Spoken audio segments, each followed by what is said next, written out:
Hello, guys. It's Mark Zicree, Mr. Sci-fi, and tonight, because I'm not quite over the flu, I'm not going to be doing my table in person. I'm going to be doing it as a simulcast with the Mr. Sci-fi live stream, like we used to do back during the pandemic, and I think that will be extremely fun, don't you?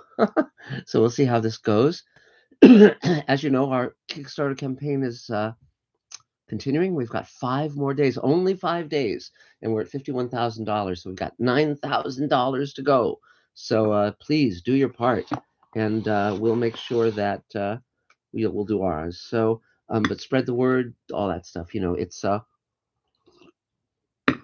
really vital because without you guys, there's no Space Command, there's no Mr. Sci-Fi, there's none of this stuff. So, and also, by the way, we do a Patreon. We do all those kind of things too. In case you just, you don't have a large sum to give, but you'd like to throw, $5 a month our way or something, the Patreon allows that.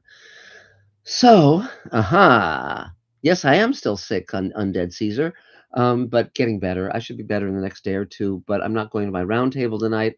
So we're going to do a simulcast with my roundtable like we used to do back when I was when during the pandemic.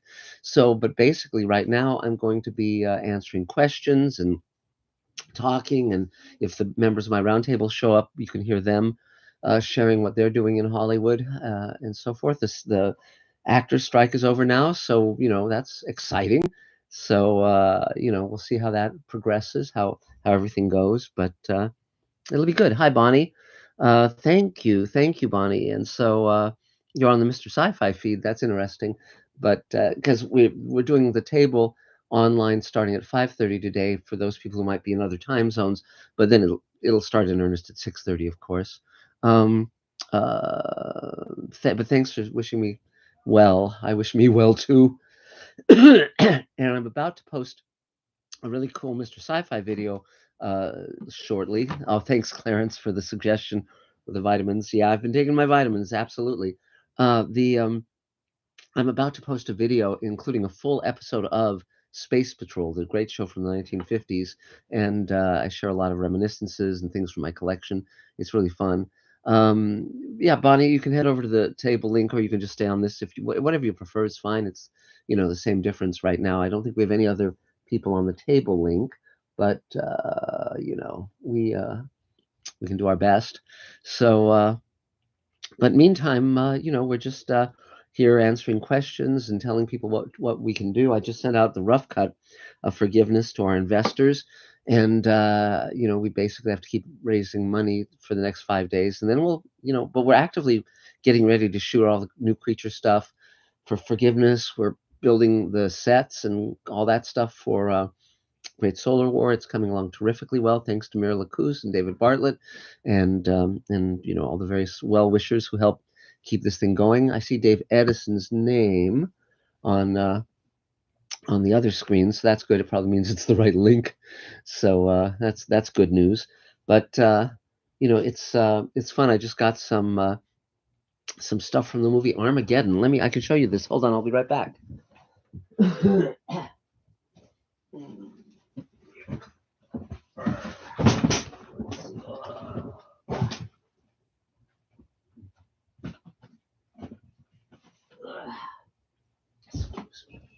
Hold on, I'm coming back, guys.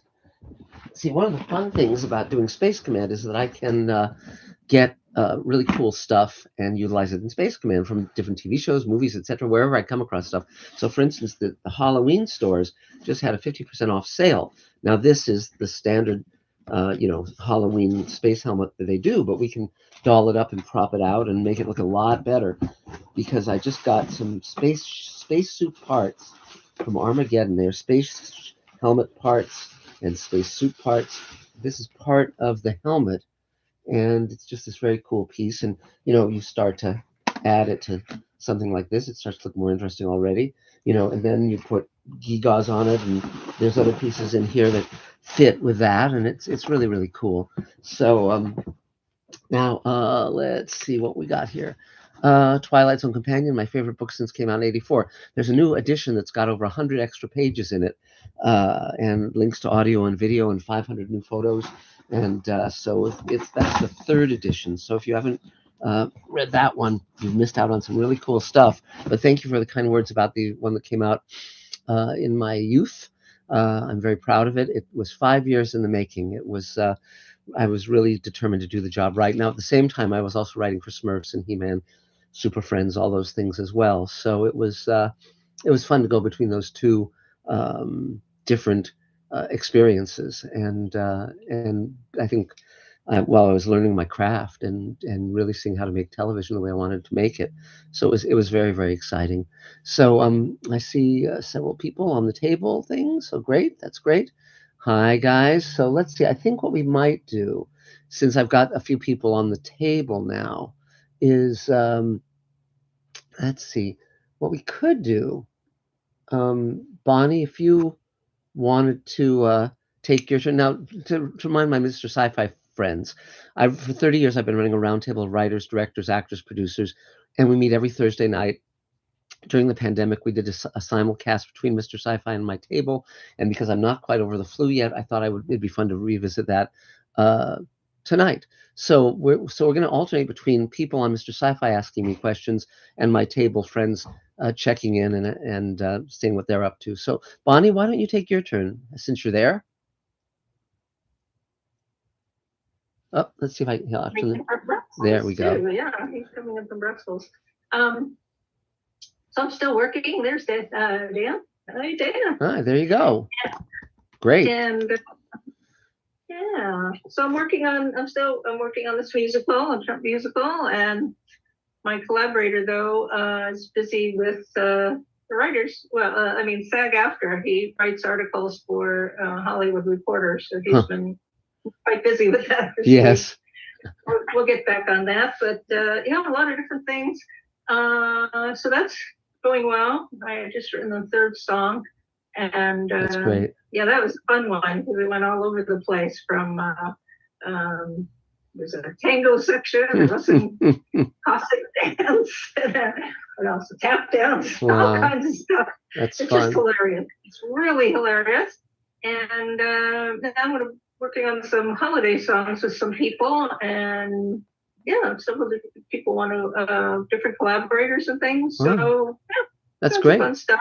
So and just to interrupt the for the Mr. Sci-Fi fans, Bonnie is a very talented composer. So if you're ever doing any kind of projects that need a composer, you could really benefit from her talents. So, but go ahead, Bonnie, please. Yes, and yes. Oh my gosh, I've been a member of the table for about 2000 or 2001. So yeah, more than 20 years. Wow, so wow, yeah. It's a very, very, very special place. Certainly, Marketing Lane. All of the members are amazing, but to run this for 30 years is every Thursday. Yeah, every Thursday, like clockwork. Oh, yeah. Are we meeting Thanksgiving?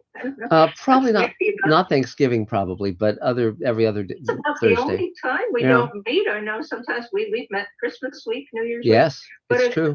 A very steady, close-knit community, family. It's just really amazing. And Mark, you've really hit your mark.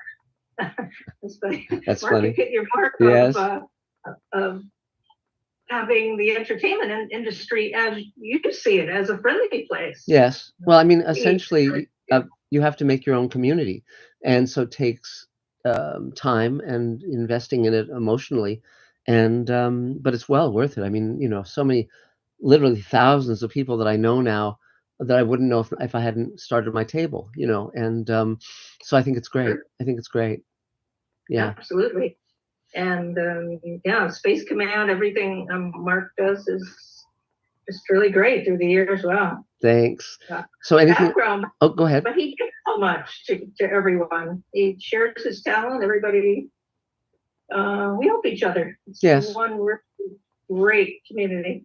Well, I think there's two ways to view the world. One is that there's only so much to get for yourself, that it's scarcity and you have to guard everything and you have to not help other people.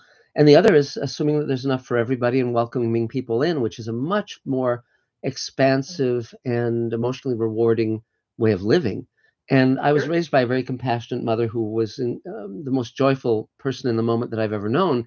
And she taught me not to be afraid of other people, to not be thinking they're going to come in and take what you've got. And it's benefited me enormously. You know, and once people realize that they're in a compassionate place, they're somewhere that people are there just there to help each other. They let down their guard too because they realize they don't have to be, worried that someone's going to knife them in the back. So I think it's great. So is there anything else you need, Bonnie? No, just thanks as always. Great. Amazing, thanks. Well, Yeah. you're very welcome. Yay! 3 cheers. So now let's go back to Mr. Sci-Fi. See if I have any questions here. Any chance you'll be selling Space Command on Voodoo? Yes, yes, yes. We're making a deal with a distributor, and they basically distribute worldwide, and also to places like Walmart. And so that's probable. And it's basically we'll see. This is a new journey, but we have the contracts right now. We just have to go through them and go from there. But they are very straight up people. I'm very very glad to be affiliating with them. And thanks for the question. So now I see you there, Dan. If you'd like to take your turn, go for it, please. Yeah, it's a pleasure to be here again.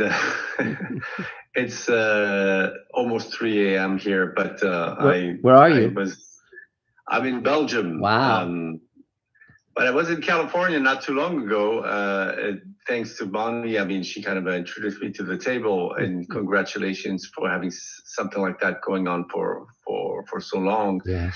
And I'm actually trying to do kind of the same here, that develop a sense of that community, Yes. which is kind of missing in Europe. It's not as, I used to live in New York, and also had a group of filmmakers where we got together once a week, and even writers. So it comes more naturally to Americans, it seems. And, no Europeans in the house, I hope, are going to, some half and half. So, but I have an appointment Sunday, in fact, with some people to put together the beginning of what I hope to be a kind of table style community where people get to exchange. It'll be on the spot of 1 week, and then the other week will be also virtual. Yes. Which makes it easier for people to get together. So any insights? Of course, I mean, I'm currently here, in fact, to develop a sci-fi thriller that is not. I saw an episode of Space Command that I discovered, so it kind of also rings a old bell in me as far as the all the sci-fi series, and I commend you for putting this as well. Together. And one of my favorite films is Galaxy Quest. Yes, it's great. Yes, I always tell people my two favorite Star Trek movies are Galaxy Quest and Forbidden Planet. But yes, but going back to what you were saying a moment ago about how any tips I might have on how to set up something like the table. The things that I did very early on, that I realized very early on, was to keep the rules very, very simple. And I made it that we would meet every Thursday at a restaurant at a certain time, so that if it was Thursday, you didn't have to remember which Thursday. It was, if it's Thursday, we're on. And there was something convivial about breaking bread together. It was nice. Yeah. Also, there was no judgment as to who was deserving, who had talent, who, you could be just beginning, you could be very accomplished, but if you came with a good heart. Also, people are not required to help each other, but they are encouraged to help each other. And the final thing was, because we have the email component, once you come to one meeting in person, either via Zoom or in the flesh, to get the vibe, which is, supportive and compassionate, then you can just use the email and the other resources of the table and never have to come in person again. But so I kept it very simple. And the only times we've thrown people out of the group, and also there were no fees, no dues, because again, it's not an organization, it's a community. It's, the whole notion of community and it has fallen away. by and large, certainly from the American culture. But I think it's very important to build community. The idea that there are no strings, there's no trick, there's no bait and switch, there's nothing to be on guard against, because we're not in it to do anything other than create a bond. And so that was very, very helpful. And we don't make projects as the group. In other words, so we don't endorse, oh, this person's project or that person's project. People can collaborate with each other, but never as an official table production. So there's that as well. So it's pretty straightforward, and it's really worked. The only reason we throw people out are if someone is like sexually inappropriate, like with the women, or with their comments, or saying inappropriate things. We'll give them a warning, and if they don't listen, if they don't stick to the warning, they're out. If they violate confidence, if they hurt someone's career in some way, or screw someone over, like they have a shoot and they're supposed to pay people and they don't, things like that, then they'll be asked to leave. And so it's just the obvious stuff. So anything else that you need right now, Daniel? So my question is, were there any, alliances formed, and any people that actually got together and made things happen from it? Yes. Because that's the end goal, is to start making films. Oh no, many projects have come to fruition. Films, both features and shorts, stage plays, books, you name it. But speaking for myself, if you look at the people who are working with me on Space Command, my DP came through the table, my sound guy came through the table. There we go. I mean, on and on and on. I mean, it's just Dave Edison, our wonderful editor, came through the table, and many of the actors I've cast have been via meeting them at the table. So I've absolutely utilized it extensively. And in fact, right now, did you have a chart of some sort, something to show people this is, what they can expect before they came? Because everybody's very apprehensive in Europe. So no. I mean, at some point, people have to at least test the sausage, so to speak. It's like, I mean, come on, I'm doing this for free. I'm giving of my time. The least they can do is come. Sure. Yeah, and the people who tend not to come back are the people who are just all talk and no action. The people who are just full of shit. They don't come back. And people who are cynical or negative or toxic, they don't come back, because there's no benefit for them, because we're not. They're takers as well, more than givers. I have zero interest in hearing someone complain about why they can't get something done. It's sort of like, no, I'm happy to brainstorm how you can get something done, but if you're just going to stay stuck in non-action and non-creation, what's the point? It doesn't help anybody. Totally. So and one of the things I thought was really great about me being the head of the table was that I really am a professional. It's not like I'm not a wannabe. I've been a professional writer since I was 19. I've been writing for TV since I was 22 or 23. So it's like, when I talk about this world or this my experience, it's real. I mean, I've been very, very lucky. I've accomplished so many of my dreams, and I'm very lucky that way, both in books and in TV.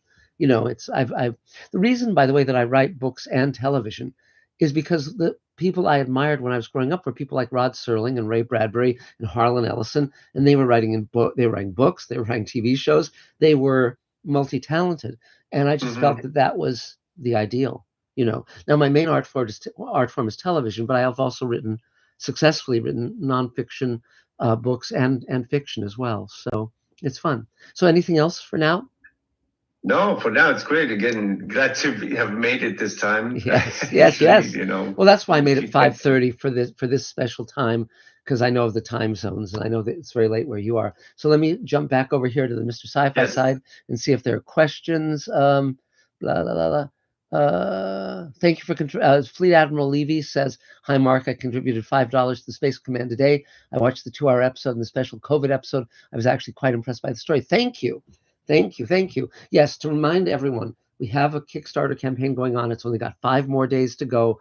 The target is $60,000. We're at $51,000 now. If we're 1 penny short, it all goes away. We get none of it. So anything you can do to throw a little money our way at the campaign. If you go to Mr. Sci-Fi below here, or on some of the other Mr. Sci-Fi videos, there's a link. And Space Command Forgiveness Post-Production is the name of the campaign on Kickstarter.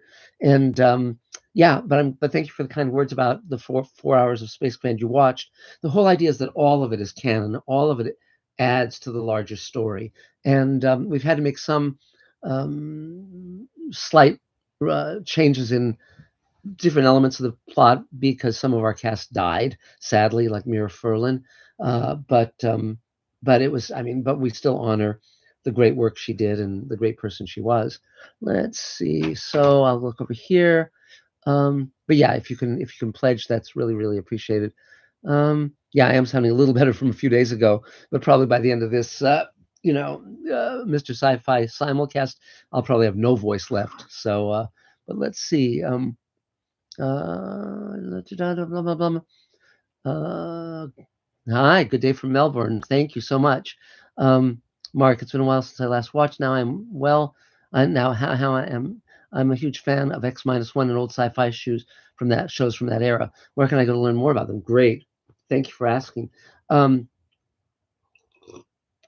First of all, if you go through the previous Mr. Sci-Fi videos, I've been posting a history of science fiction, and I started with novels, and then I moved on to films. We're now up to the 21st century in that. Then I'm going to do TV shows and radio shows, and then I'm going to do comic books and graphic novels. So, and also every now and then I'll host an episode of Mr. Sci-Fi where I share an entire episode. So I've done Journey into Space. I've done, I've talked about X-1 and Dimension X, those great radio shows. I'm about to share an entire episode of Space Patrol on my next Mr. Sci-Fi video. And so that's one place to start. There's a lot of great stuff on YouTube, including audio, great audio rarities. So just type in what interests you and you'll find it. The X-1 is probably the best science fiction radio show ever done, at least in terms of anthological. Great adaptations of classic science fiction stories. Let's see. Yeah. Tet says, Flash Gordon was my favorite show when I was young. What was yours? Star Trek. Star Trek was absolutely my favorite when I was a kid, and it made me who I am. How about a tour of your cool stuff? Well, let's see. Here is an Emmy, so that's kind of fun. And here is a Robbie the Robot toy, which is from the 50s, which is super cool. And let's see if we can get him to go. Oh, no, the batteries fell out, so we'll have to resume that another time. But we'll show you that another time. And let's see what else we have within reach. I'm going to do very soon, I'm going to do a video about my wall, because I have the wall full of very interesting stuff behind me, and I'm going to just go image by image and cover that. Let's see what I can find interesting within reach. This is, hang on a sec.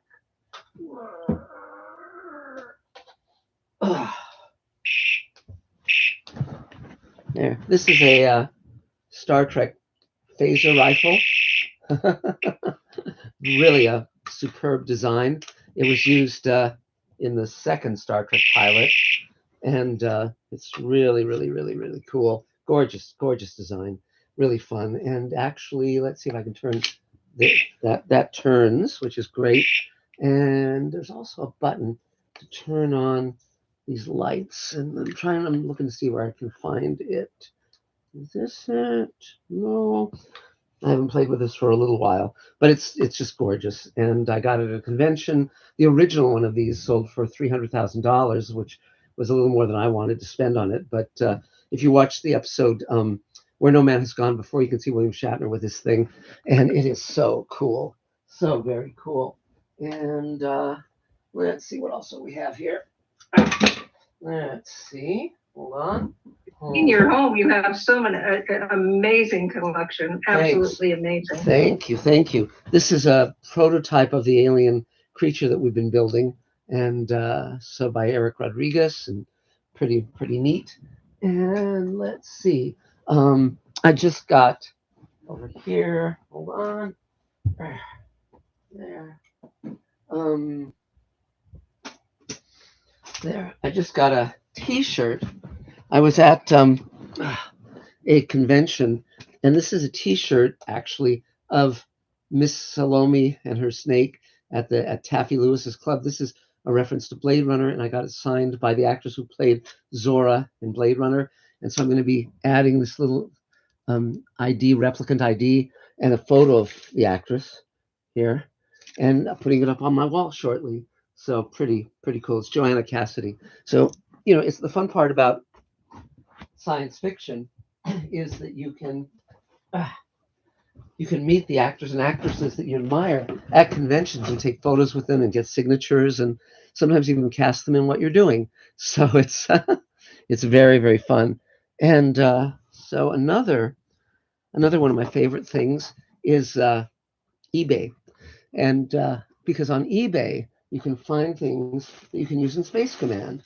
Like, for instance, I just got this. It's a ray gun, and it's very heavy and very cool. And it was apparently used in some production somewhere long ago, maybe the 50s. But I mean, can you imagine something? I mean, perfect. So that you'll be seeing that soon in the show. And and this is just stuff I've been acquiring the last few days, more or less. But very fun, and you can usually get it fairly inexpensively. It's not gonna break the bank, so it's really cool. Let's see, what else? Uh, That's funny. Todd says, "Thank you so much for the review and recommendation you made for Bodies. We watched that show because of your recommendation. It was just spectacular. 8 hours of TV. Yeah, it was a really good show on Netflix about time travel. Really enjoyed it. So, yeah." And Ted says, "Forbidden Planet was a scary movie. Yeah, it's a great, if you've never heard of it, it's a 1950s science fiction movie. In fact, I'll show you something cool. Hold on.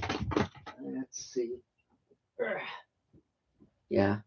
This is Forbidden Planet was the big budget science fiction movie of the 50s.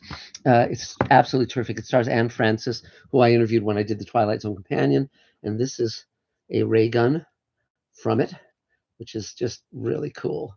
And if you've never seen it, just Google it. You'll find it, and it is just terrific. Leslie Nielsen plays the captain before he was known for comic roles, and from a design standpoint, pretty much everything.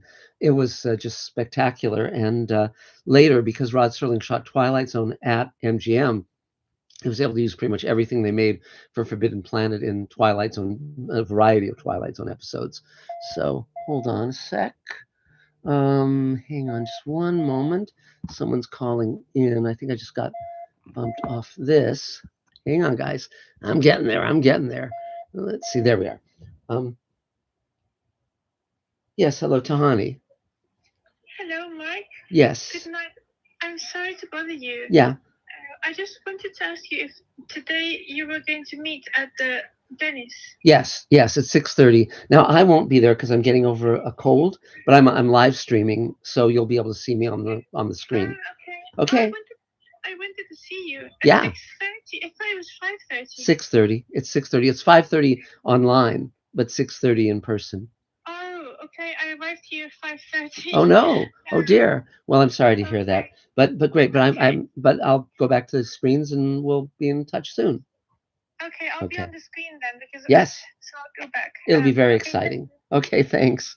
That's Tahani Farr, who's our wonderful artist for the Space Command graphic novel and animatic. So, very, very fun. So let's see. Someone said here, yeah, someone just pledged 25 bucks. Melbourne Shorts, thank you. Can you recommend any old sci-fi radio shows I can find on YouTube? Yes. Stuff from the 70s and 80s. Well, see, here's the interesting thing. In America, radio, drama, and comedy, which was enormously popular through the 30s and 40s, died out. Television supplanted it. So you'd have a few things that continued, but not many, and not of quality. Whereas in England, the BBC just continued making great comedy and drama. And so in terms of radio stuff from the 70s and 80s, there's Alien. Let's see. Well, there's a lot of British stuff that's great from that period. Host Planet Earth is really, really good. If you just type in BBC science fiction radio, a ton of stuff will come up on YouTube. And then there was Alien Worlds, which I'm not a big fan of, but Howard Benjamin, who's a member of the table, was in it. And what else? There's Bradbury 13. It was a Ray Bradbury anthology radio show from that period. But the real golden age of radio drama in America was the 1950s in terms of science fiction. That was really the time. X-1, Dimension X. Those are really the high points because they formed a partnership with the two great science fiction magazines of that era, Astounding, edited by John W. Campbell, and Galaxy, edited by H.L. Gold. And so they were adapting the great short stories of that era by Ray Bradbury and Robert Sheckley and Isaac Asimov and Arthur C. Clarke and Heinlein, and just spectacular adaptations. So yeah, it's well worth checking out, particularly X-1. That's really the high point. Let's see, Mark Lungo. Yay, Mark Lungo. Good to see you. And again, just to remind everyone, we have a Kickstarter campaign going, 5 days to go. We're at 51,000, got to get to 60,000, or we lose it all. And then I just sit and cry for the following month. So you don't want to see that. But let's see what else I can tell you. Well, I was just pulling some fun things from my wall. I can continue to do that. Let's see what else we got. Okay.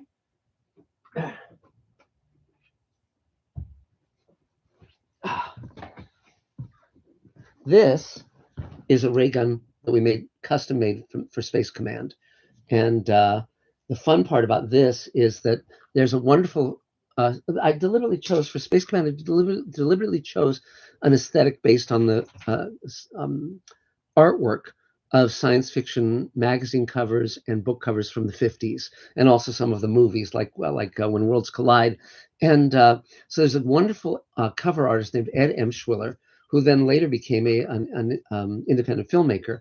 But this is one of the designs he did for a magazine cover. So I contacted his son on Facebook, and they gave me the rights to actually utilize his designs. And so these are hand built. There's only 2 of these in existence. And I think it's really a cool ray gun. And so hold on. Go. Okay. Whew. And what other questions do we have, guys? So and at 6:30 the table will start in earnest. But I want to give people in other time zones a chance to be part of it if they wanted. Let's see. Total Recall movie had the same kind of story as Forbidden Planet. Not exactly the same. Forbidden Planet is based on The Tempest by William Shakespeare. And Total Recall is based on a short story called We Can Remember It For You Wholesale by Philip K. Dick. And it was extrapolated out into a feature by Dan O'Bannon and Ron Shusett, who were the 2 writers on Alien. And but Total Recall, it's really an interesting thing where it's the Schwarzenegger version is kind of goofy in its way, but it's so much more memorable than the remake, the recent remake. So it's very, very interesting in that way. AJ Alred says, does NBC hold the copyrights for all those old radio shows? Those copyrights may have lapsed because they didn't see a lot of value in the old radio content, but you would have to check it. But clearly a lot of stuff that's on YouTube, they're just not shutting down because there's just no profit in it. You could be doing it for the rest of your life, trying to shut all these little things down. I think my favorite network is YouTube because it has so much great stuff. It's got live TV from the 50s. It's got TV specials that you'd never find. It's got all sorts of rarities. It's got feature films. It's got, interviews and speeches by famous people. It's a cornucopia, and it's free unless you want to pay to not have ads, and then it's not much money a month. So I really love it, and it allows me to have my Mr. Sci-Fi channel without charge. So that's pretty great. So great. But if you guys want to keep asking Mr. Sci-Fi questions until the table starts in earnest in a few minutes, that's fine too. It's I got to tell you, for someone like me, it's terrific to have my own channel because I can talk about so many of these science fiction things I love. Any comments on the Roald Dahl anthology Way Out? Yeah, I'd heard about it for years, and I knew that the great Dick Smith had done the makeup on it, and I'd seen photos of the makeup from that show, and it looked great. And I'd read Roald Dahl; he's a very dark writer, and But then I finally saw one, and it was like live TV. It was very rough around the edges. And considering the fact that it debuted the same year as Twilight Zone, I was very surprised about how roughly made it was, how it just did not compare. And I'm not a big fan of Roald Dahl. I mean, I like Willy Wonka, but his adult fiction I find so dark, and I have problems with it. But I very much like the Wes Anderson uh, Roald Dahl stories that were done, this past month on Netflix. And if you haven't seen them, I highly recommend them. They're very, very good. Let's see. Do you remember the name of the gentleman that played the computer avatar in The Starlost? No, I don't remember. I just know that Harlan Ellison was very upset about what happened to the Starlost. Harlan created it, and then it got really screwed up, and he put his pseudonym on it, Cordwainer Bird. And I actually had a recording of Harlan talking about the gestation of that show and how it went awry. And so on Mr. Sci-Fi, I think if you type in the Starlost, you'll find the video of that amazing story that he tells. It runs about 90 minutes, I think, and he was an amazing monologist. And there was only one of him. He was unique and quite wonderful in his way. So yeah. So any Rod Serling? Let's see, any Rod Serling stories? Yeah, sure. One of the reasons I wrote the third edition of the Twilight Zone Companion was because people kept telling me Rod Serling stories, and they were so great. So Rod, used to vacation in Ithaca, and he's taught at Ithaca. And at one point, a kid, Rod knew all the people in the town, and there was a kid whose mom owned a shoe store. So one day, this kid goes into the shoe store and he sees Rod Serling staring at himself in the mirror, and he sees the kid in the reflection. He says, "Do you think I'm a tight ass?" And the kid says, "Well, yeah, Mr. Serling, you kind of talk through your teeth." And Rod went, "Huh, okay." And that was it. But what a great story. And I mean, Rod had a wonderful sense of humor, and he was really a great guy. Burgess Meredith told me that like many good writers, Rod listened a good deal more than he talked, and I think that was true. You can tell in the Twilight Zone, he loves people. He loves the variety of people. He loves little people, not movers and shakers. He has sort of has a distrust of and a disinclination toward, like, wealthy people, but he really likes bank tellers, secretaries, the people on the street, the kind of people he grew up with when he was growing up in in his hometown. So he was quite a guy. Let's see. Did you think Blade Runner needed the sequel Hollywood gave it? I thought it answered questions that didn't need to be answered. What are your thoughts?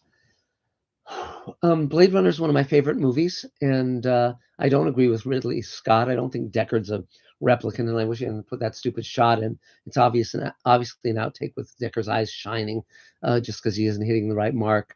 Um, Blade Runner 2049, it's not brilliant the way that Blade Runner is brilliant, but I thought it was a very, very good film. It's not one of my favorite films, but it's a very good film.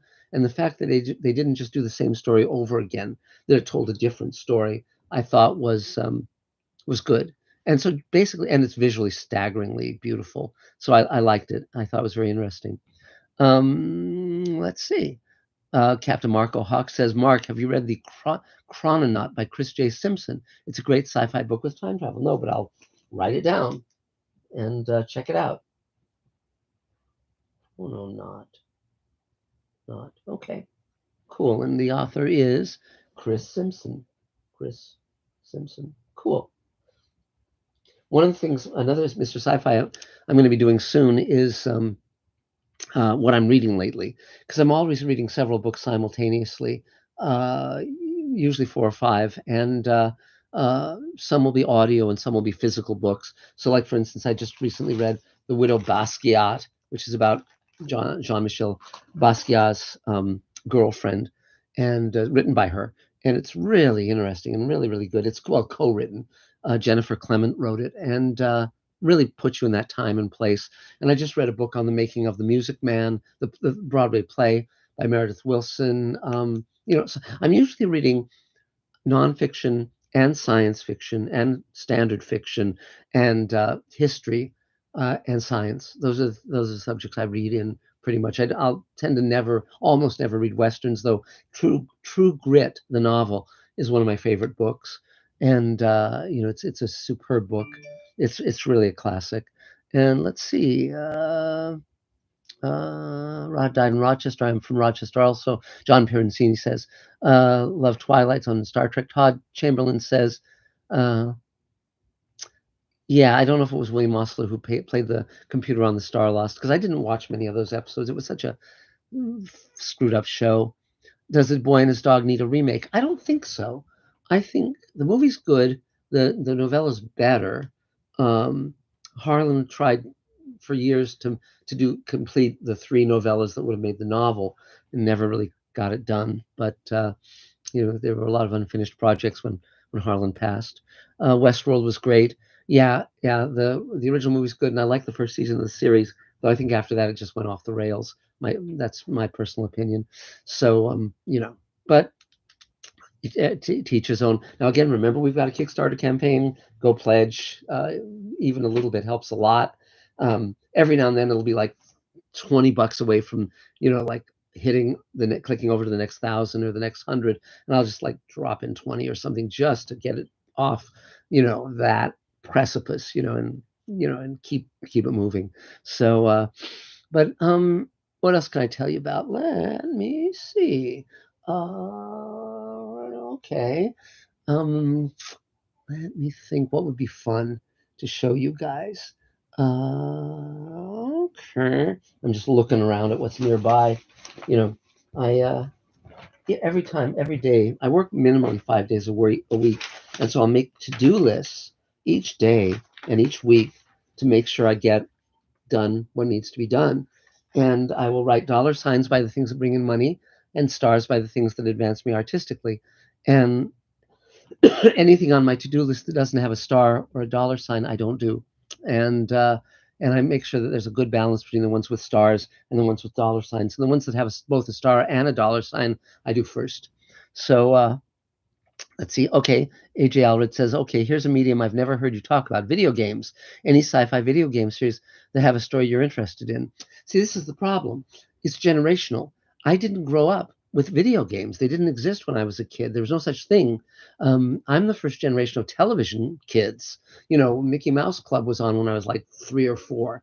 And so by the time I was old enough to play video games, I wasn't interested in them. Computers are not my natural environment, my natural habitat.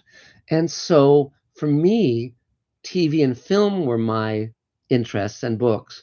But video games, I've never kind of gone down that rabbit hole. It's just, I don't have anything negative to say about video games, but I just haven't been involved in that. And so, but it certainly has gotten more and more and more sophisticated over time. But I think any medium, any entertainment medium has a danger. And that danger is that we will not have a life, that we will be lost in these fantasy realms, these diversions, whether it's TV or books or video games. Books, you can seem like intelligent and well read, but ultimately it is an escape from building connections, building relationships, and you can say, well, I have relationships with other video game players. It's not the same. We are by nature pack animals. That's why we get along so well with dogs. And there's something to be said for being in person with people, to take time with them, to do things out in the world. I highly recommend it. So there you go with that. Let's see. Yeah. So Galinda's talking. Hi, Galinda. You're talking about Fallout and all of those. Yes, absolutely. For me, though I'll tell you one experience I had that was so cool. There was a dinosaur experience in London briefly, and basically the way it worked was you would go in, and there was apparently this time machine, and you would see these exhibits with living dinosaurs that were actually, animatronic, but then you would go through a time gate and you'd be in a vehicle, and you were wearing these quote unquote sunglasses, but they were actually 3D glasses, and all the windows would be video screens showing you a landscape with dinosaurs that you were driving through. And then you'd reach a building, and you go up in the building, and then you look down out over the landscape, and you see the dinosaurs, and a Tyrannosaurus attacked the building. And it was so cool and so immersive. And so while haven't done video games per se, I did very much enjoy that. And sadly, it closed. Maybe it didn't earn as much money as it needed to keep going, but hopefully it'll reemerge somewhere sometime, because it was really great. Quint Davis says, "What do I think about Kurt Vonnegut?" I love Kurt Vonnegut. He's one of my favorite writers. He's by and large, he's a science fiction writer. I mean, certainly you can say that he wrote science fiction in terms of novels. He certainly wrote science fiction as much as Ray Bradbury did. I mean, Ray wrote non-science fiction books like Dandelion Wine, but he also wrote Fahrenheit 451 and Martian Chronicles. Kurt Vonnegut wrote some non-science fiction books like Mother Night. But my God, if you look at Slaughterhouse-Five and Timequake and Sirens of Titan. I mean, Player Piano. These are all science fiction novels, and so Vonnegut bad-mouthing science fiction writers was a really disservice to them, I think. But he was very intent on not being lumped in with the other science fiction writers, because they were paid so badly and they didn't get the respect they deserved. Interestingly enough, for years, Vonnegut denied that Kilgore Trout was based on Theodore Sturgeon, but of course, that didn't hold water, because Kilgore, Theodore, Sturgeon, Trout, pretty obvious. But finally, after Ted Sturgeon died, Vonnegut did admit that Sturgeon was the inspiration for Kilgore Trout. And it turned out that when Vonnegut was living in New York, not New York City, but outside New York, as a used car salesman or a car salesman, Ted Sturgeon lived in that same neighborhood, and they became friends. And he was very impressed with Sturgeon being able to make a living, moderately as a writer. And they had lots of talks, and they were basically friends. And Ted never had told me that he knew Vonnegut. So, because I knew Ted in later years, he was one of my mentors. And but I love Vonnegut's writing. He found his style, which was very simple and humorous and sad. And I think he's one of the great writers, obviously. And I never met him, but I very much like his work. And I've read all of his novels and many of his short stories. So there you go. Let's see. Lost Souls. Time travel in sci-fi only works if it's done really well. Yes, because the problem with time travel is that you can get really, lost in the paradox, whirlpool. You can go down the rabbit hole. It's very difficult. That's why I like the show Bodies on Netflix, because they actually managed to navigate the time stream where it pretty much worked. And but that's why I liked being a producer on Sliders, because parallel Earths, you don't have paradoxes, and so you don't have to worry about all that stuff that you have to worry about in time travel. I really loved writing for Sliders. Very, very fun. And the fact that you could have your actors double and have their duplicates pop up on other worlds and have very different personalities was hugely fun. Really, really fun. So I loved working on that show. Yeah, so that's that stuff. And beyond that, it's science fiction has enormous room for variation and variety and different writing styles and different interests. I love the science fiction of the 50s and 60s, because I grew up in the 60s, and those were the guys I read. And I love the fact that the writers like Ray Bradbury and Arthur C. Clarke were visionaries and envisioning a technological future where we'd be on Mars and have space stations and be exploring the outer planets and all of that. And Ron Moore, of course, is exploring that same possible alternate future in For All Mankind, which I think is a very good show. Though I had a problem with the previous season, because you've got this astronaut couple, and they get back together and fall in love again. And I won't spoil it. But let's say they have two children who grow up, and both of their children are like totally fucked up and do terrible things that result in people's deaths. And it's like, gee whiz. I mean, give them a break. I mean, don't have both kids do that. So anyway, just a thought. But So, but other questions, I'm happy to answer questions. Again, we have a Kickstarter campaign going. I've been posting a lot on Mr. Sci-Fi. I have a new book coming out called Love Gloria that I'll be talking about more. It's a memoir about my mom. I'll be writing more books in the near future. I still have the fourth Magic Time novel to write, but I'm going to do that after we do the show. I think I have to pick up the pace on production. So I'm looking for more people to work with me, more geniuses in set design, in creatures, in prop design and manufacture. And just kind of building my team. I can't pay what the big studios pay, but I can certainly um, invite you in to be part of something wonderful. So, but thanks for all the good wishes with the Kickstarter campaign. I agree. Let's see. Here it says, keep up the good work. Pete Watson says, keep up the good work, Mark. Do you think Ron Moore's 17th Precinct pilot from 2011 deserved a series run? That was really interesting. I thought the script was very good, but the pilot didn't quite gel. I mean, when I saw the pilot, it was like the script was better than what they were able to make happen on screen. It was a thing that dealt with magic and cops and so forth. I'm glad he got to do Battlestar Galactica. I think that's one of the great shows. I think For All Mankind is a very, very good show. That 17th Precinct was the thing that convinced him to do Battlestar Galactica, because he told me he was sick of developing originals, not having them go to series. And so he thought if he took a property that the studio already owned and wanted to make into a series, he'd have a better shot at getting a show on the air. And that's exactly what happened with Battlestar Galactica. So there you go. Let's see. How are we doing with time? I think it's like 6:23. Yeah. So in about 7 minutes, the in-person table will start. So I won't have to keep, just answering questions. But for those of you on Mr. Sci-Fi, if you ever want to be part of the Zoom table that we do in tandem with the table meetings, just email me at markzicree@gmail.com, and you can get all that information on how to join that every Thursday night. Mark Longo says, fourth Magic Time novel. Awesome. What'll it be about? It's called Paradise Road, and it takes place some years later, and our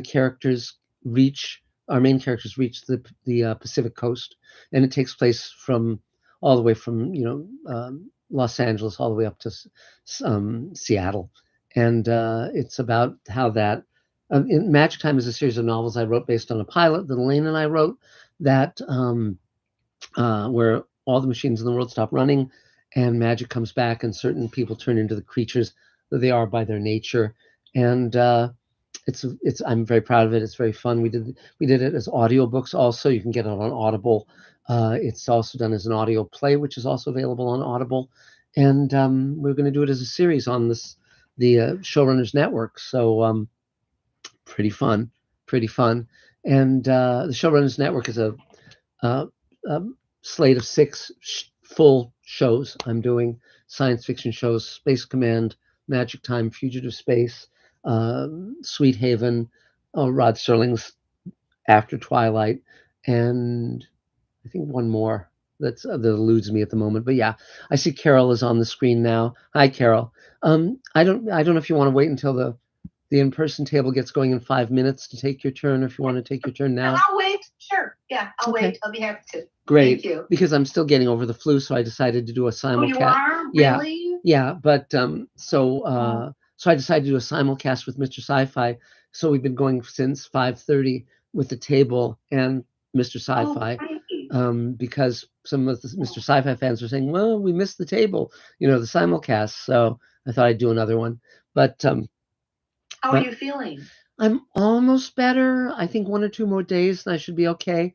But I've had to keep working because we have the Kickstarter campaign going and we have to hit 60,000. We're up to 51, and yeah, 51. So it has to hit 60 or it goes to 0, and that would be a shame. But yeah. So but the fun part is we're ramping up to shoot. We're designing this new creature. We're going to be shooting that in a few weeks, and we go right into Great Solar War. We're wiring up all the spaceship consoles, getting all that stuff ready. We're writing the production draft of that now, and then we have after that there's Empire and then Harvester. Those are 2-hour storylines on Space Command. Hello, David. Hi. Hello, David. Good to see you. David's connecting. So, so Space Command is a 12-hour season. We've got 2 distributors who want it now, and off. You should be really proud of yourself, Mark. Yeah, I am. I created it. Sure inspire me, I'll tell you. Yes. Well, as David Bartlett said, at least this journey is easy. So he's no, he didn't say that. It's been hand over hand the whole way. I mean, the one frustration of doing television this way is that it takes so much longer. It's really like independent cinema. In television, for instance, when I did Sliders, we'd do 22 episodes in a matter of months. We'd probably start, it'd be about 9 months. We'd make 22 episodes from 9 months, yeah. What, David? I'm sorry. Say that again.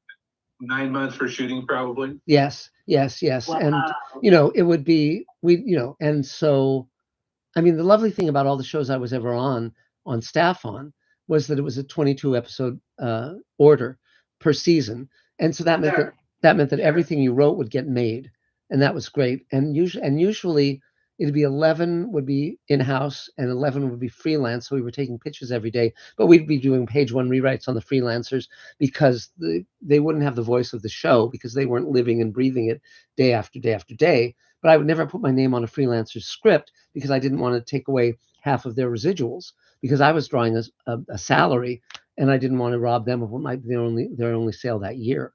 So you're so ethical, Mark. Yeah, thanks. But it's funny because every writing staff I was on was just 3 people, and so Really? like on Sliders, just the 3 of us were writing all 22 of the episodes. What's it today? Like 10 people?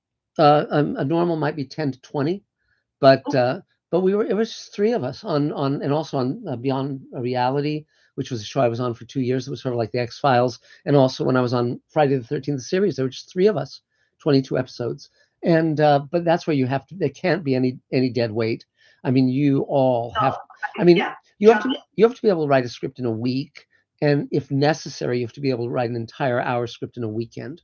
And we all had those chops. We could all do that, and it had to be ready to be filmed. Literally, there was a script on Beyond Reality, which we were shooting in Canada, and our offices were down here.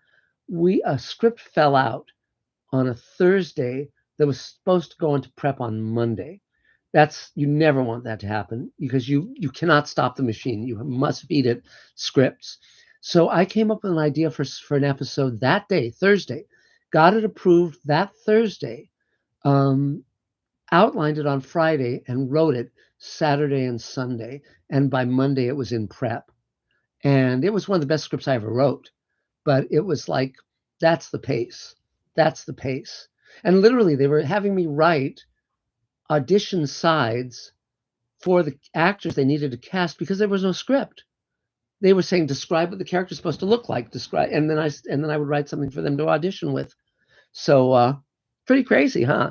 But very fun, very, very fun because everything. Well, people are. I'm not buttering your bread right now, but when people have the gift like you, it just comes. It's a channel. It's like muscles. It's sort of like it was very funny when Michael Reeves and I were writing the Star Trek episode with George Takei.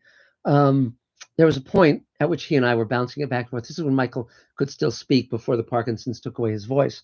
And he and I were friends from way back. He brought me into television when I was like 22, 23 years old. And so we're plotting it, sitting in 2 chairs facing each other. And we get to about maybe middle of the script. And then we just looked at each other because we were laying down the beats. And then we looked at each other and we said, well, we know where it goes from here, don't we? And he said, yeah. And so, because we were such old hands, we knew. And so we didn't need to outline it. We just wrote it. And that was a lot of fun. Where's Mademoiselle Zicree? She's got this bug too, so she's resting. Oh, and yeah. It's not even cold and flu season yet. It's not COVID. Yeah, it's not COVID because I took a COVID test. No. So it's just, and I got a flu shot. So God knows. But well, no, that's good. It probably diminished some extremities. Possibly, so that's good. possibly. No. So, but I think it's 6:30. Yes. So why don't we get started, Carol? Why don't you take your turn? I have to get started. Okay. All right. Well, I'm Carol Field. Hi, Cassandra in the green room. Hi, Cassandra. I'm Carol Field. If you need me for a table read, please do. Feel free. Where's my list? Today is 84 years since Kristallnacht. That's when the Nazis walked into hospitals and banks and everything and just broke them all up. Yes. So I wanted to show you my uncle who was taken away when he was 15 in Belgium, Wow. just as an homage to him. Wow. I wrote a piece on it. It was in the Jewish Journal. I wrote a piece on it because I went to the home in Brussels where he was taken away and talk about a surreal experience to stand across the street and be glad it wasn't 1940. So, yes. Yeah. Yes. Yes, I'm your COVID ambassador. COVID is holding its own right now. It's not up, it's not down. It's just sort of holding its own. It may become endemic, or it could go the way of like smallpox. It could go away completely. So that's very nice. Let's see. Has anybody heard of Stride Actors Management? Not offhand. Okay. All right. No big deal. Let me see if there's anything. I had a little list. I'll Skydance soon. I don't know what's going on there. I don't say anything until it does. And Carol, hold on one second. David, is there anyone at Denny's? Is there anyone holding down the Denny's? Denny's. Yeah, there are Denny's people. They don't have any way to get on the Zoom though. Not yet, at least. Oh, that's a shame. I thought that you were going to be at Denny's doing that. I guess there was a miscommunication. So. No, I couldn't go in the end. That's a shame. Okay, well, I tried to get someone else to pick up the computer, and it was just not meant to be. Well, not yet, at least. Okay. I mean, if we could get someone there to get on their phone to log on to the Zoom, that would work. I doubt very much if anyone there has the technical chops to do that. There. It doesn't take much. You just have to. Anyway, I won't go into it. Yeah. Why don't you talk amongst yourselves, and I'll see what I can do. Okay, great. So, Carol, you want to continue, please? I also want to say hello to all my Zoom friends. Yes. Hi, Dan. Wow. Wow. Hi, Bonnie. Hello, everybody. And it's great to see you. Mark, get well soon. And that's all I need for tonight. Thanks, Carol. Yay. Free cheers. Yay. So we're just going to take a Mr. Sci-Fi question. How's Elaine doing? Mark Lungo asks. She's fine. She's doing fine. Mazo says, I enjoyed Sliders, but you checked out after the third season. The third season went to hell. It was movie ripoff of the week. And then I was brought aboard on season 4 to fix the show. And we did. We had a 22 order. We were at Universal. The show had been shooting up in Canada, but they brought it all back down to Universal here in LA. And we redid the show. I said, look, we're not going to do movie ripoffs anymore. This is a great premise for a series, and we were going to honor that premise. And Bill Dial, who was one of the writers on the show, writer-producers, he came off WKRP in Cincinnati. He was a comedy writer, but he was also a historian, a history buff. And so he brought a really interesting take on things. And the other writer-producer was Chris Black, who later would do Star Trek. And so it was a really strong writing team. So if you haven't seen the fourth season of Sliders, definitely go check it out. You will be well rewarded, I think. So, and I was just there for that one season. I was the producer on all of those episodes that year, as well as I wrote and or plotted and or came up with the basic notion for about 19 of the 22, one way or another, and even on episodes where my name isn't on them. As I said earlier, I don't put my name on freelancer scripts because I don't want to steal their residuals, and so. There are certain scripts that pretty much I wrote because the writer didn't deliver the script that we needed, and but still my name isn't on it, but my fingerprints are. So let's see. So I see. Let's see. Dave, do you want to take your turn? I see you there. Go for it. Sure. Hello, everyone. Well, I'm on Zoom today because I've got a bit of a cold. Yeah. And didn't want to share it with the Denny's folks at the table live meeting. So, and I probably won't be there next week because more and more people that I know are getting COVID. So I figure let's just give it a week and I'll see you after Thanksgiving because I don't want to ruin that. Yes. Been busy. For those of you over at Mr. Siffy, is that how it's pronounced? Yes. I'm the editor of Space Command and other things from the Zicree House of Fine Products. Let's see. This week we've been working on didn't do much on the campaign as far as videos go for the Kickstarter campaign, but I worked on the video. We have a good first draft of. Are we mentioning this yet? Which the initial VR? Yeah. Elaine's script, The Voiceless Roar, Yes, is heading towards a Kickstarter near you. So we've got a draft of the first version of that video, and so that's what I've been working on, and other things if I could remember what they were. Table member Rich Grosso has a film that I edited in my spare time, every last bit of it. Called Don't Say It. It's kind of a little romantic comedy, and shot that back in August, and we've got that just about locked now. Great. So that's coming in your way. It's getting very good feedback from the people he's shown it to. So keeping busy and trying to stay healthy. Cool. And I hope the same for you. Yeah. Well, thank you, Dave. Thanks. Yay, Dave Edison. So let's see if there's another Mr. Sci-Fi question here.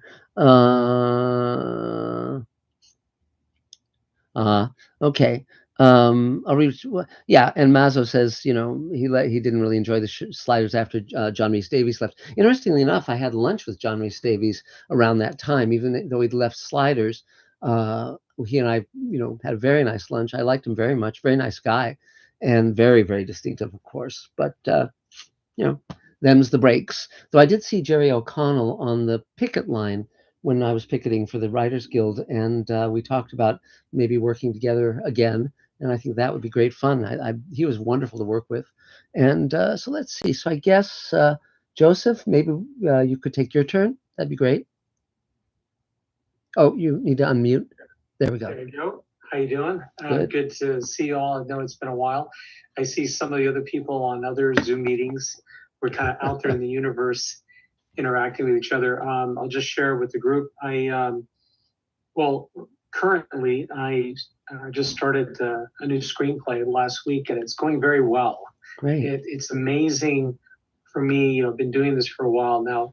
If I it's sort of like getting ready for the Olympics. You have to warm up and limber and go to the gym and do all the things to get ready. And so I have the treatment and the characters, and pretty much knew where the story was going to beginning, middle, and end.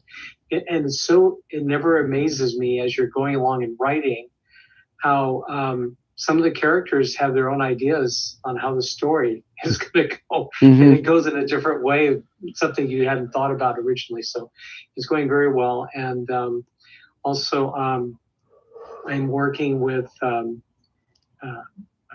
London sales agency. Actually, last year they contacted me, and so they're representing me, and so they've been getting my work out. Great. And, so they last October they met with a pretty big distributor, and they contacted. They kind of stayed in touch. It was funny. They didn't hear anything, and then all of a sudden, early February, this company contacted the sales rep and said, "Hey, how's these two projects that Joseph's working on? How's that going?" So he was kind of surprised. So he stayed in touch with them, and in early July, in late June, he sent them an email. And early July, they replied back and said, "Oh, we've moved those to the two projects with the pitch deck and everything to our theatrical division." So I thought, oh wow, that's something. Cool. So I'm really glad yesterday has come and gone, and the strike is, settled, and I'm sure will be approved and everything. So I think that really is sort of like going to help so many people. Happiness, optimism, and the key thing is we've talked about other groups is that you stay busy. So you work on pitch decks, you work on scripts, great, and you don't think about that from day to day. So. Anyway, that's going very well, and so we'll just see how all these different things are going. I just encourage people to get on LinkedIn. I'm amazed. Some people in the other Zoom meeting, they never thought of getting on LinkedIn. They thought it was for business people. I said, well, film and television is a business. So anyway, I recommend that people get on to LinkedIn and network and be amazed or Great. contacts you can make. And Okay, that's great. about it. Well, thank you, Joseph. And I see we have the live table there now. So Yep, good. Stain's phone. Okay, good. Well, I'll take one more question and then we can jump to someone on in the in-person meeting. And David, did you explain that we're sick and that's why we're not there and so forth? So yeah. Nope, I haven't said anything to them yet. Okay. Let's see. Okay. Well, why don't we take the first person at the table? Table people, can you hear me? I don't think. Why don't? How are you? Good. Do you want to take your turn? Go for it. Okay, real good. I'm sorry. My name is Linus Koyelis. Great. Born and raised in Southern California. Went to UCLA. Was involved with the Reagan campaign starting in 1975. Did the graduate work at Princeton in defense and foreign policy. 2 years in the Senate. And then when we won the White House in 80, I worked 8 years in the Reagan administration, 2 years at the Pentagon and Europe NATO policy, 5 years at the White House in against defense and foreign policy, also ethnic and minority affairs, 2 years at the State Department in charge of refugee admissions, and $1 billion budget. And then I started a group doing democracy building in the former Soviet Union, Estonia, Latvia, Lithuania. Did that for 7 years. Moved to Lithuania for 5 years. Worked on a big energy project that didn't succeed. Came back to the U.S. Moved to Southern Virginia, in the city with the second lowest life expectancy in the United States of America, and 43% adult illiteracy. So all of a sudden, I threw myself into domestic issues, and I really enjoyed it. Wonderful people, but the city just could not get its act together. At that time, then I reconnected with a high school friend from Los Angeles, and she and I clicked more than we had clicked 40 years before. So he teaches art and architecture history at UCLA now, and we got married, and he dragged me back to California. And I sort of retired, but got tired of being retired. And so I got my certificate in feature film screenwriting from UCLA last year. And but right now I'd like to pitch myself as a technical advisor of how things work in Washington. I also did 7 years in the Navy. So see, I thought after that great litany of life experiences, I thought you were going to say, and now I want to be a tap dancer. Now you want to be a director. Yeah. But yes, but you definitely have a huge amount of technical expertise. And what I would strongly suggest you do, very strongly suggest you do, is get on the Writers Guild email list.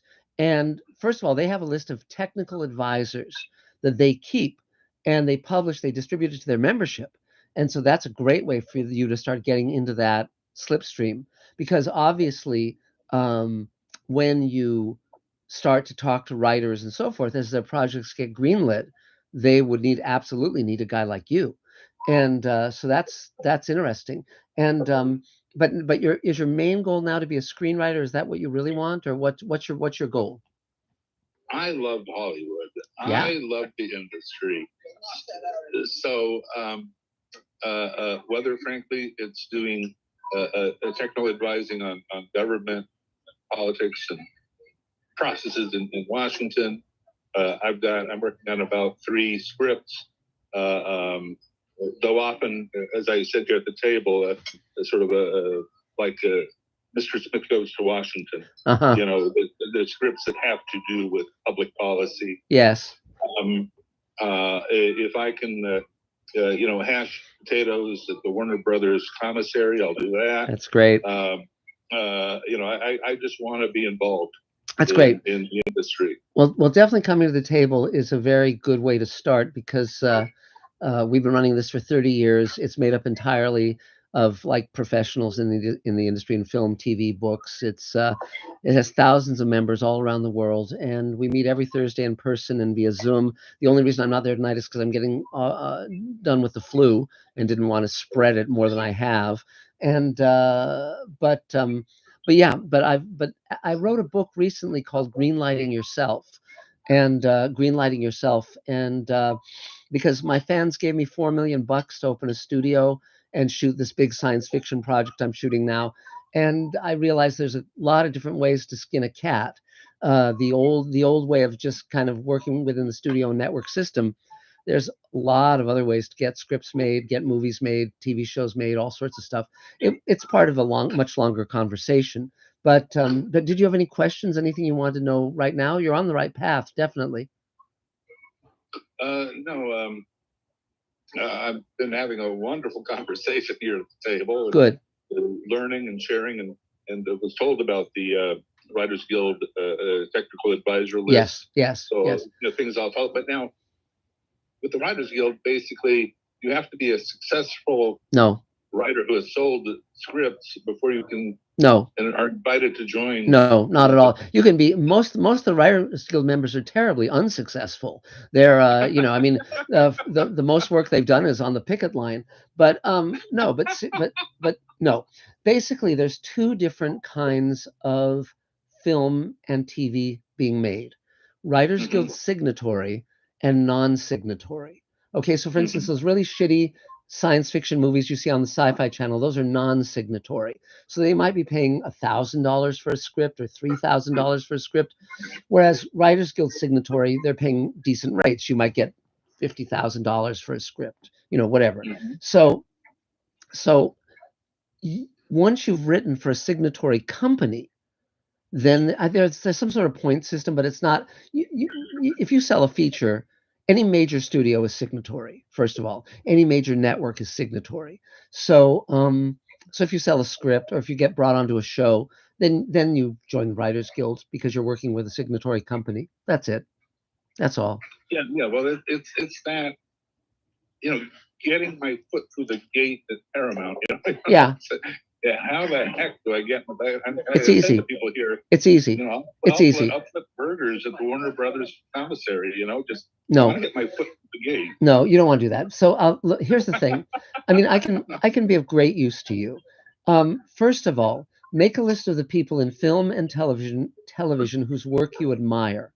Okay, writers, directors, producers, even agents and studio executives. Basically, make a list of like 100 people. Then get on a number of lists of events, DGA, SAG, Writers Guild, anything that's going on around town, TV Academy, Film Academy. And anytime anyone whose work you admire is giving a talk, go there. Their entire support staff is in the first 2 rows of the event. Talk to those people. Okay? You will very, very, very soon have a whole bunch of new friends who will be of great use to you. Okay? Honest to God, your expertise is gold. It's so useful. You have no idea how many features and TV shows are written about nefarious government stuff where the writers don't know shit other than TV shows and movies they've watched. The fact that you do know something, I mean, obviously politics is a very changing beast, and what the Republican Party is now is very different from what the Republican Party was when you were there with Reagan and those guys. I mean, it's unrecognizable. I mean, I'm not partisan. No. I look at it like a civics teacher. Yes. Not partisan. I give some speeches around people that are interested in my biography, and I don't. Yeah. I'm not there as a representative of a party. No, of course not. Of course not.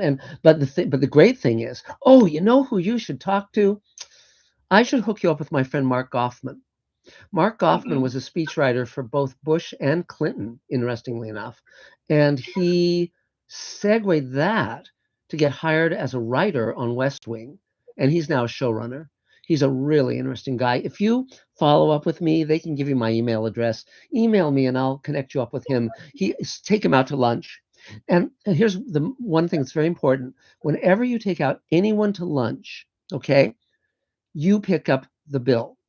Okay, you pick up the tab. It doesn't matter if they're millionaires. It doesn't matter if it's Steven Spielberg. You pick up the tab. Okay, because everyone loves a free lunch, you know. Yeah. So but before you came online, I mentioned to the group that of all the TV shows and movies that I've seen, say, produced in the last 20, 30 years, the one that got it right was The West Wing. Yes. The technical advisors of The West Wing got it right. Yeah. Well, the only other, I worked in The West Wing, so I that's know great. a little bit about it. Yeah. Well, and the only other one that really reflected presidential politics was The Apprentice. So, sadly, very sadly, it's but that's a much longer conversation. But welcome. There's a huge email list as well. There's many resources that we offer for free, but definitely follow up and email me, and I'll connect you up with Mark, and I'm sure he'll be happy to talk to you. So welcome. 3 cheers. Yay. Great. Thank you. So thank you very much. Now we'll put right past this. Well, we're gonna do. I guess we'll do. Oh, David, David Bartlett, I guess you can take your turn, and we'll figure it out. Do you want to do that, David? You can contact me. That's my. Yeah. So yeah, you can. Well, when it goes to whoever it goes to. I put in the chat on the Zoom here for those of you who can see my email address. I'm gonna get on the table email. Yeah. If anybody do that, it's in there. Great. Listening. Great. Yeah. So I guess if you can you pass the phone to Tom Katzis? Is that possible, or has it just been put on the table with no one listening? There. Who's? Yeah. Or Thane, you have the phone. I'm just trying to get a sense of who has the phone. Tom. Hi, Mark. Hi, Tom. So we're doing a mixture of Mr. Sci-Fi and the Zoom call and the in-person. So it's a 3-ring circus, definitely. But so I guess Cassandra, do you want to take your turn, and then we'll go to the live thing and the answering questions and all that stuff. Sure. My name's Cassandra Black. I am a writer and an author of all things family and comedy. Right now, I'm working on getting my turning my screenplay that I turned from my book into a play. And so I'm a little over halfway through, but then I'm kind of realizing I've got a lot more changes to make. And I was thinking I want to have it done by December 1st because I love a good hard goal, but I need to enjoy the process. Yes. So I'm releasing that and just going to have fun and get it done when it's done. Yes. Because other elements are coming through, other ideas are coming in. I was like, I don't have to stick to the exact, script and book. I can, give myself a little leeway as long as I keep the same thing. Yes. Yes. I'm having fun with it. That's great. So anything you need? I just wanted to, you were talking about the Writers Guild. Yes. So I was wondering, so if you sell a script outside of being a member, so you won't get that same amount of money. Here's the way it works. The difference between being in the Writers Guild and not being in the Writers Guild is the difference between a job and a career. Okay? That's the thing. Because in the Writers Guild, they set the minimums, and they're very nice. They're lucrative, and you get residuals often. Whereas in a non-signatory company, it's whatever the market will bear. They can say, oh, well, you'll work for free, and if we sell it, you'll get money, etc. I mean, they can set anything that they can get what they want. That's not true with a signatory company. But whether you're in the Writers Guild or not is not dependent so much on whether you're in the guild. It's the company you sell to. If they're signatory, then you pretty much join the guild. Okay. So that's how it works. Now, the guild only covers film and TV. It does not cover books. So that's a totally different thing. Okay. So, so Tom Katzis. Now, another way of doing things, if you wanted, is that you could run the in-person table thing, and I could do the online. That might be better because we don't have a. I think so, Mark. Yeah. I really do. Okay. So why don't you just sign off? You'll run the in-person table, Well, and I'll have to do that. Sign off. We're going to Okay, great. Thanks a lot. So anything else, Cassandra? Yeah, I do have a question. Yes, what's the question? The question is, why don't airplanes ever go where Peter Pan lives? Why don't they? Because they can never land. That's my time. There you go. That's great. I know you love it, David Bartlett. I know you're keeping a catalog of these. Yes. Now, now the question on the Mr. Sci-Fi side, the question's been asked about talking about Far Beyond the Stars, which is the Deep Space Nine episode I came up with. I'll tell the story in brief. I sold to Star Trek: The Next Generation the episode First Contact, and I love Star Trek. I really wanted to sell to Star Trek because I grew up and it was a huge inspiration. The original show was a huge inspiration for me. So I sold that episode, and it was a groundbreaking episode. And then DS9, I wanted to do a story set in the world of the 1950s science fiction writers because Theodore Sturgeon, who had been one of the great Star Trek writers, had written for Galaxy magazine and Astounding and was writing for a penny a word or 5 cents a word. And I wanted, there wouldn't be a Star Trek, there wouldn't be a Star Wars, there wouldn't be any of this stuff if not for those guys who were writing for the love of it, for a penny a word, 5 cents a word, maybe $1,000 for a novel. And I wanted to show that world, and I wanted to explore why science fiction was important, that by envisioning a better possibility in the future, you can help create that future. When Martin Luther King said, I see the families of slaveholders and the families of slaves, the descendants sitting at a table together, he's telling a science fiction story. He's creating a future of equality and friendship that didn't exist at that time.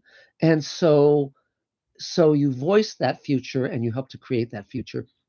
So I pitched that, and it didn't sell. And a year later, when I was a producer at Sliders, sitting in my office at Universal, Hans Beimler called me, and he was an executive producer on Deep Space Nine, and he said, "Well, we're buying your story." And I said, "Great timing, Hans." And so I was writing 2 episodes of Sliders back to back. We were really under the gun, and so the only time I had to even go meet with the writer staff on Star Trek on DS9 was my lunch break. So I drove over the hill to Nicodell's, which was a restaurant next to Paramount, and there around the table was the entire writer producer staff of Deep Space Nine. It was Ira Behr, Hans Beimler, Ron Moore, just a ton of these guys, and over that lunch we battered out the story, and then I went that weekend and I wrote the outline of Far Beyond the Stars. And Ira's idea was, let's make it Cisco and let's make it about race. And he's a black writer writing under a white pseudonym. And I thought that was great. The moment he said that, we knew this was going to be one of the great episodes of Star Trek. When we all knew, and Ira wanted to fast track it for Sweeps Week because that's when the networks set their ad rates, and that he knew this episode would get a lot of notice. And so I wrote the outline, and the outline came out really well. I actually called Harlan Ellison, who was very embittered against Star Trek because of what happened with City on the Edge of Forever. And I said, Harlan, were there any science fiction writers back then who were writing under a white pseudonym? And he said, no, not in science fiction. But he said he did know of one writer, Frank Yerby, who was black and who was writing under a white pseudonym. He was a mainstream writer.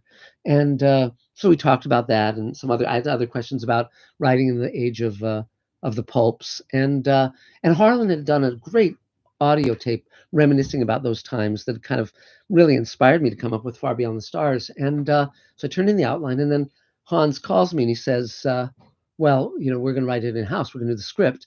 Now that was really verboten. That was a no-no. If you're a producer on a show and you've written an outline that's perfectly, there's nothing wrong with it. You don't get cut off at story ever. And so I called Ira Behr, and who was the showrunner. And I said, Ira, look, I want to write this script. And he said, well, I don't think you can do it and also be writing for Sliders. And he said, I'll tell you what, if you quit your job on Sliders, I'll let you write the script for Far Beyond the Stars. And I actually considered it for about 90 seconds because I knew it was going to be one of the great episodes. But, I was writing 2 episodes of Sliders back to back. My team was relying on me. I couldn't fuck them over just because I wanted to write for Star Trek. So I said, no, can't do it. But I knew that Hans and Hans Beimler and Ira were going to do a great job. They were great writers, and the outline was solid, solid, solid, and they did a great job. And so, but when they were shooting the episode, it was the same week that we were shooting an episode of Sliders. So two studios were shooting my work the same week, and I got a photo of myself in the same clothes, the same day on both sets with both casts, and that was a dream come true. That was amazing. And and when I was on the set of DS9, it was the magazine office, the 1950s magazine office, and I got a photo with the cast. But the Captain Sisko was directing the episode, and I knew Armin Shimmerman. I was good friends with Armin, but I didn't know, you know. Cisco at all. And so he kept looking at me while I was directing the scene, and then finally said, "Everyone break for lunch." And I walked up to him and I say, "Hello, I'm Mark Zicree. I came up with this episode." And he said, everybody stop." And he put his arm around me and he said, "Say to them what you just said to me." And I said, "I came up with this episode." And he said, "He came up with the episode." And everyone applauded me.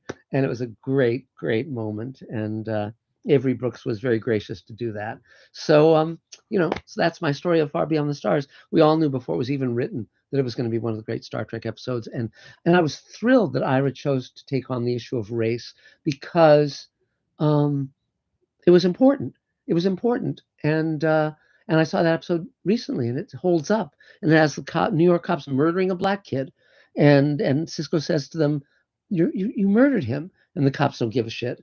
And so it's even more timely now with Black Lives Matter and all of that. And the reason I love Star Trek and the reason it shaped me into who I am now is because you could tell the truth through science fiction. You could tell a hard truth, and people would hear that truth. And to have a major studio like Paramount in the 1990s say something as audacious as cops murder black kids and they get away with it. And it's just a throwaway. It's not even the whole plot line. That's astonishing. So we were basically subverting a major studio to say a truth that Ira and I knew full well.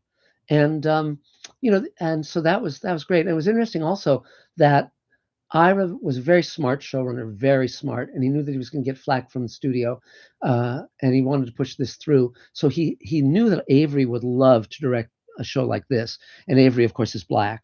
And the fact, because it was like white writers writing a black story, by having Avery direct it and star in it, that legitimized it, and that was a way of getting it through the network and studio hierarchy.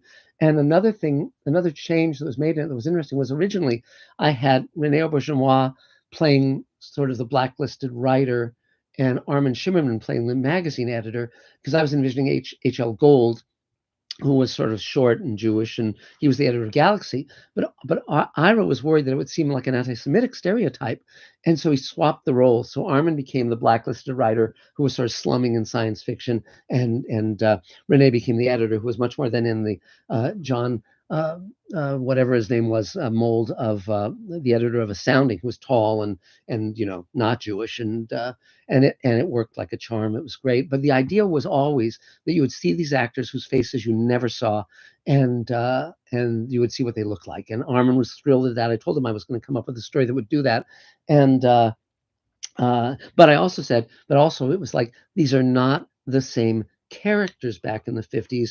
And at one point, Avery was giving a director's note to Armin, and Armin said, no, you're wrong. This is not Quark as a writer. This is a different guy. And Benny, the writer that Cisco, that Avery Brooks was playing, Benny is drawing upon the people he knows to create this world of Deep Space Nine that he's writing as a science fiction story, but it's not one-to-one. And that was absolutely correct. So it's one of the classic episodes. I'm very, very proud of it. They threw a ton of money at it. The production level of it is astonishing. They recreated 1950s New York with buses and Hasidic Jews and nuns and newsstands, and amazing level of production. And I'm thrilled. I was thrilled at the time, and I'm still thrilled. So that's the story. So let's see. Do we have anyone else to have a turn? I think everyone on here has had a turn. Let me just take one or two more questions, and I think David hasn't had his turn. Thank you, David. Sorry about that. I'm not 100% yet. So David, why don't you take your turn, please? Right. Hello, everyone. My name is David Bartlett. I am a, what am I? I am a filmmaker. I'm a teacher. I'm a human rights activist and a producer on Space Command. Usually gets a little break there. I thought I'd clear my throat, but it didn't. Anyway, so Space Command's current scenario is, aside from raising money to do, finishing shooting on one episode that is almost done. And there is a museum of Space Command being put together by me and others, Mira Lacus, and it is going to be filled with all sorts of spaceship consoles that light up and have graphics and do things. One of them even shoots a Jewish laser. We're going to have some fun with that. Yes. It has the Star of David on it and everything. The back of that little thing has an inscription on it. Did you read it, Mark? I don't think so. What did it say? Very funny. It goes into great detail. It's kind of like a disclaimer. It's like any spacecraft shot down with this laser or whatever. It's it's treating it like it's a real thing that you have to respect because it's very powerful. And if you're not careful, you're going to really mess things up. But funny. I'll see if I can get it. That's fun. Before it gets mounted. Uh-huh. But anyway, so I'm working on my own film to be shot in the property that I grew up on, which is now being sold, which is going to be challenging to get the people that are buying it to let me film up there, since I kind of have to use some of the money I'm inheriting to do the filming with, at least immediately. Like, I'm getting financing from other sources that are coming down in X months, and it's going to be sold by, now it's January 31st is the date.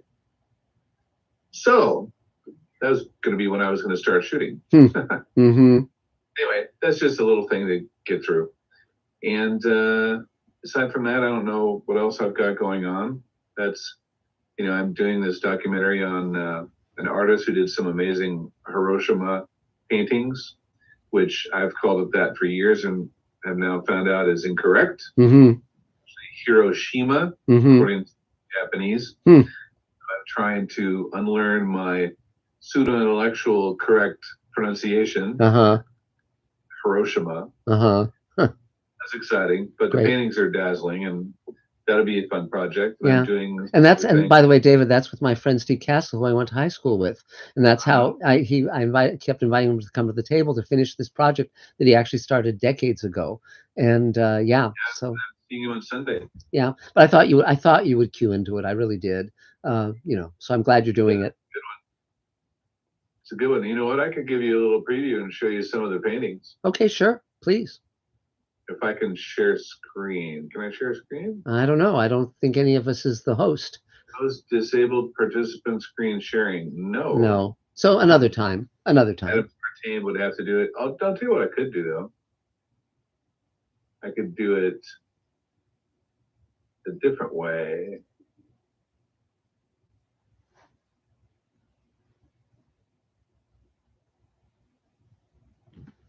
Uh-oh.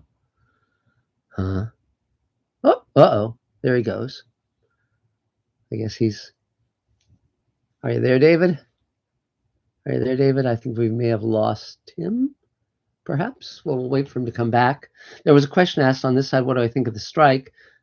I'm glad the writers went on strike. I'm glad the actors went on strike. It's really, it was big stuff. It was important stuff.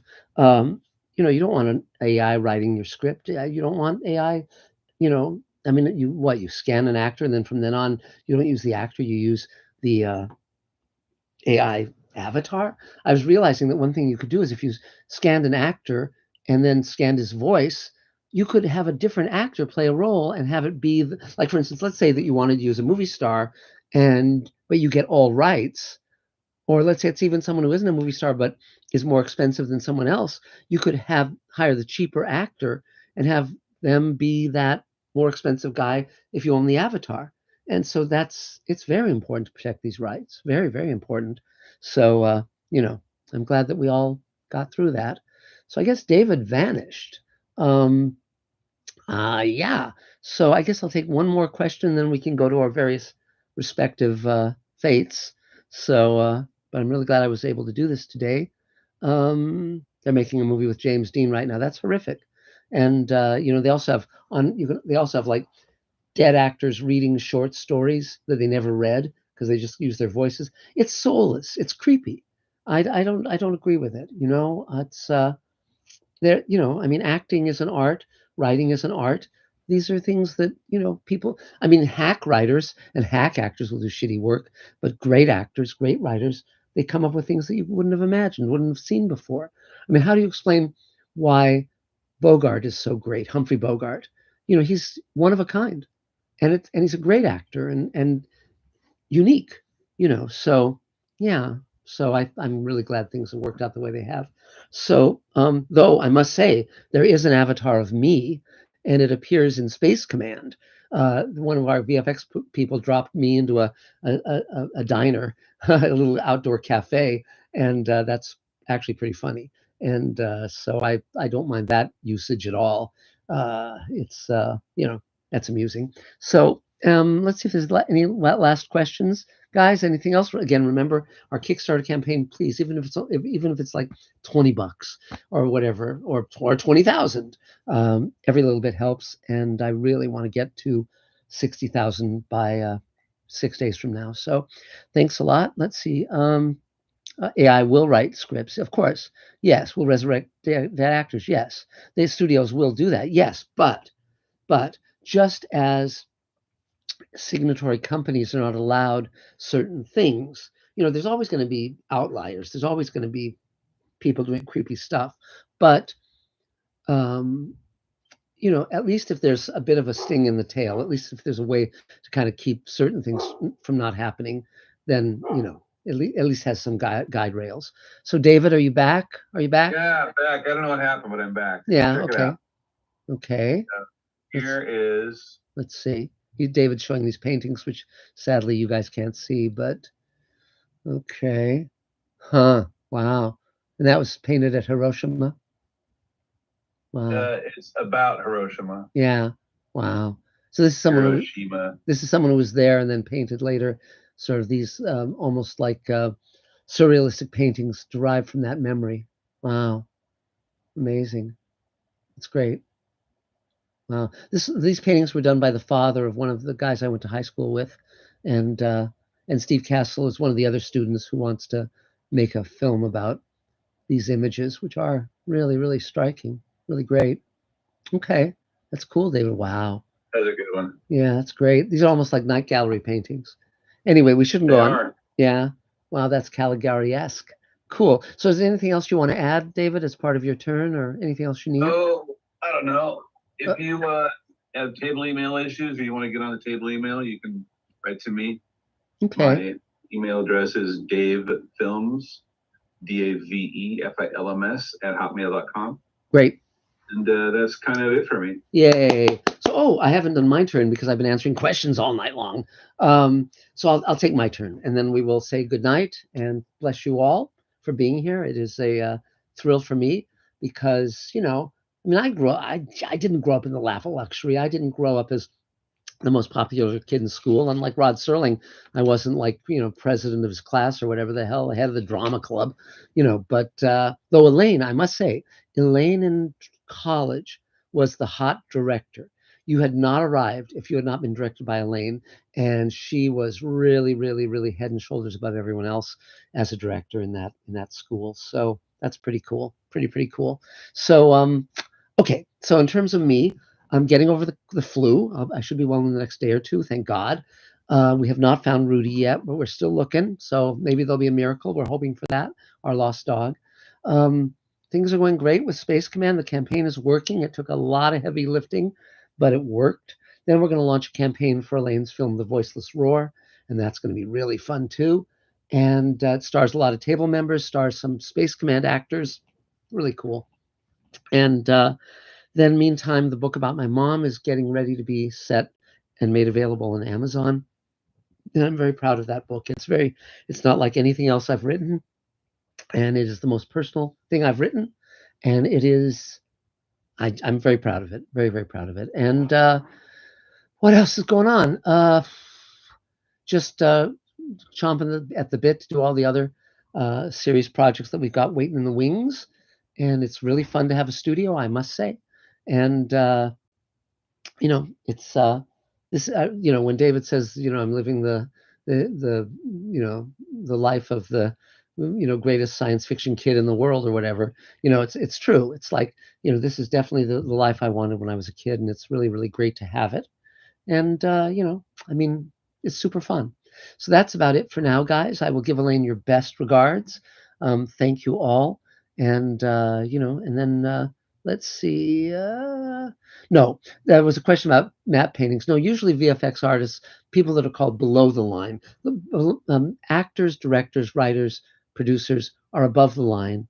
And the crew are below the line. And so map paintings, they get hired to do the map painting, and then they don't get residuals on that. So that's different. Let's see. Blah, blah, blah, blah, blah. Anything else? Great. Well, thank you all. Thank you so much. And it's great. Better. Thanks. I'll feel better soon. Feel better, everybody. Bye. Have a Yeah. good night. Bye. See you next time, guys. Next week. Bye. And thank you all. And just in terms of the live stream, hopefully the next one will be at the studio as I promised, and we had to delay because I got sick. So thanks everybody, and help with campaign. And if there's more you want to do on Space Command, make spacesuits or ray guns or paint walls or anything, have walk-on roles, please contact me. So thanks, guys. Bye. Okay, I'm done.